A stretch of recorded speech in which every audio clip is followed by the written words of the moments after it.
Welcome to this week's edition of Inside the Capitol, brought to you by Minnesota Catholic Conference staff. We do this weekly update for the benefit of our Catholic Advocacy Network and members of the public and our Catholic community, so they know what's going on at the Capitol.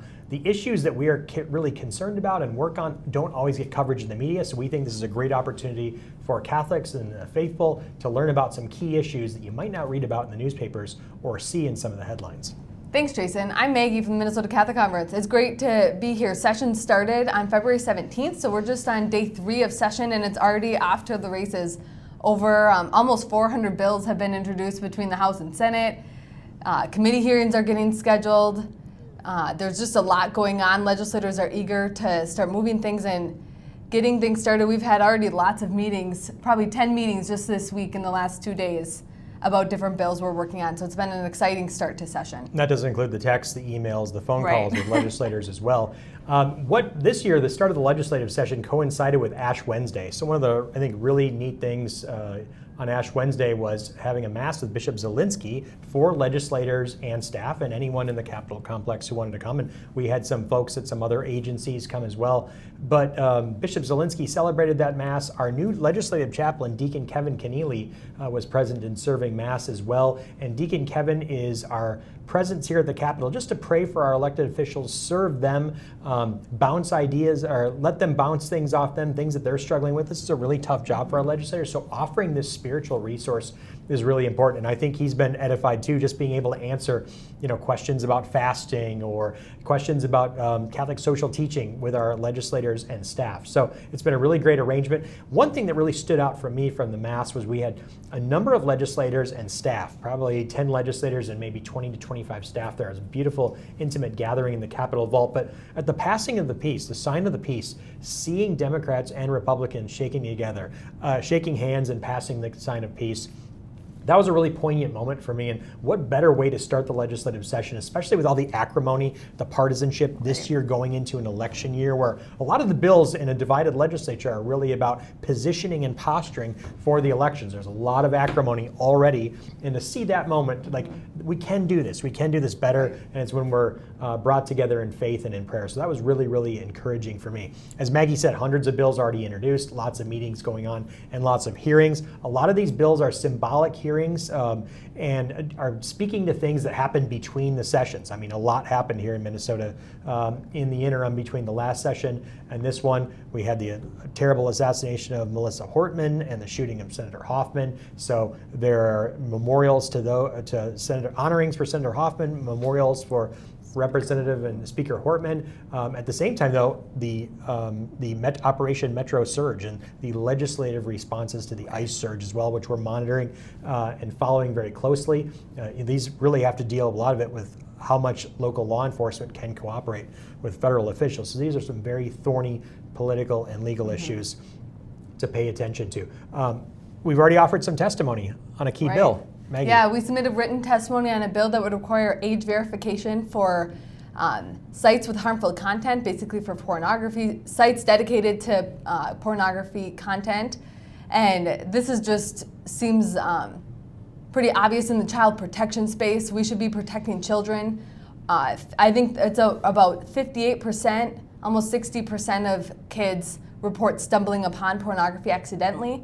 And of those, about 25% of them go right to a porn site. So kids are just stumbling upon this pornography. Instead of just saying, I'm 18 and being able to get in, how can we protect them by adding that age verification step? So we're supportive of that bill and hope to see it move forward. Yeah, I mean, that's really, really troubling. We'll talk a little bit about online harms generally, and we all know the increasing research around the addiction of online habits, social media, but the impact of pornography on young minds and young brains, and then the addictive nature of pornography itself. Very, very destructive. There seems to be bipartisan consensus around a lot of these child protection bills, but there is still some troubling opposition. So our job is to close information gaps and overcome some of that. Right.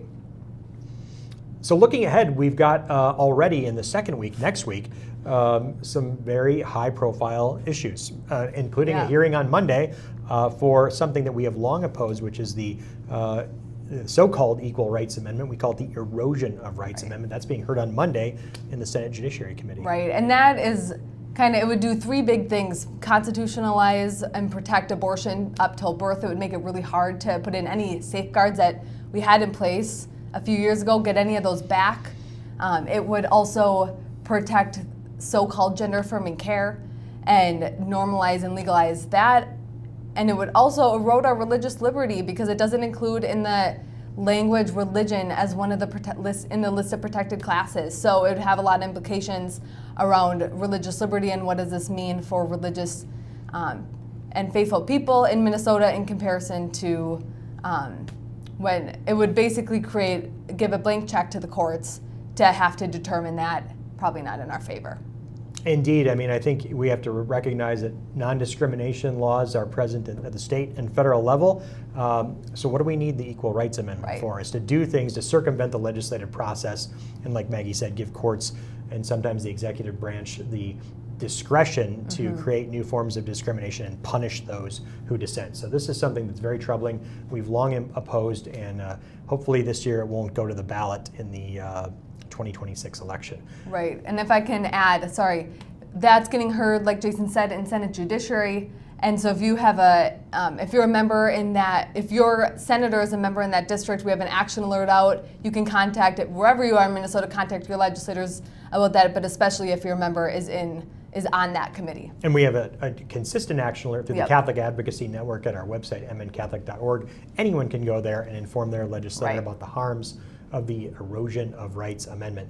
In addition, next week already a flurry of gun bills related to gun violence and gun safety, especially in the wake of the Annunciation tragedy, are being heard. So the first set of hearings is going to be on Tuesday in House Public Safety. We'll be offering testimony on those, so look for that. And a lot of the parents and families from the Annunciation School are doing a big sing-along to try to really, rather than have a protest type atmosphere, really bring people together. So that's going to be at 1:30 on Tuesday before that 3 p.m. hearing. So something to watch out for. More information will be about that in our newsletter. I also wanted to note that school safety legislation, part of the two, so I've mentioned two of the three parts of our Protect Kids package, that will also be heard next week, time to be determined. But so these issues related to child safety, child protection that we've been advocating for are going to be moving forward next week at the Capitol, so watch for that. And we're also tilling soil on the third big piece of that, which is stop the harms of addictive social media, Shazam, as we're calling it colloquially here. Maggie, can you say a little bit more about that? Right, we can protect kids in public and in their schools, but we also need to protect kids online. They're spending large portions of their day online. Many are spending, on average, 5 hours a day. 20% of kids are online in the middle of the night between the hours of 12 a.m. and 5 a.m. So kids are online all the time. They need help, and parents really don't have the tools to know how to help their kids. So we have a bill that would put parents back in the driver's seat and allow them to determine if they want their kid on social media. And if they do want their kid on social media, then the platform experience has to be different, less addictive, and no targeting ads, no addictive scrolling things, or infinite scrolling and things like that. So we really think this would be a step in protecting kids online. Just because it's a digital world doesn't mean it should be a free-for-all. Yeah, kids are being formed and shaped online in good and sometimes very bad ways as well. So this is really important. We think it protects parental rights and puts the parent in the driver's seat, as Maggie said. So in these Inside the Capitol shows, we always try to just give you a quick update about what's going on, do a recap of the week behind us, give you a preview of the week ahead. But the best way to stay informed, of course, is through our Catholic Advocacy Network. If you're not a member already, sign up at mncatholic.org. One of the things we want to mention before we go, and we'll always remind people of this opportunity, come to the Capitol for adoration. We've got 3 adoration opportunities this year, March 6th, April 10th. I don't remember the May date off the top of my head, but it's the first Friday in May. We'll have bishops at all 3 of those from around the state. Opportunity to come together, pray for our state, experiencing so much turmoil, so much division, and so many challenges. Pray for our state, pray for our elected officials, pray for MCC staff that we are agents of the common good and promote human dignity at the Capitol. So I'm Jason Adkins, Executive Director, grateful for your attention and watching this video. Please share it with others. And I'm with Magge Hangge, and for the two of us and our whole team at Minnesota Catholic Conference, God bless you. We'll see you next week. Thank you.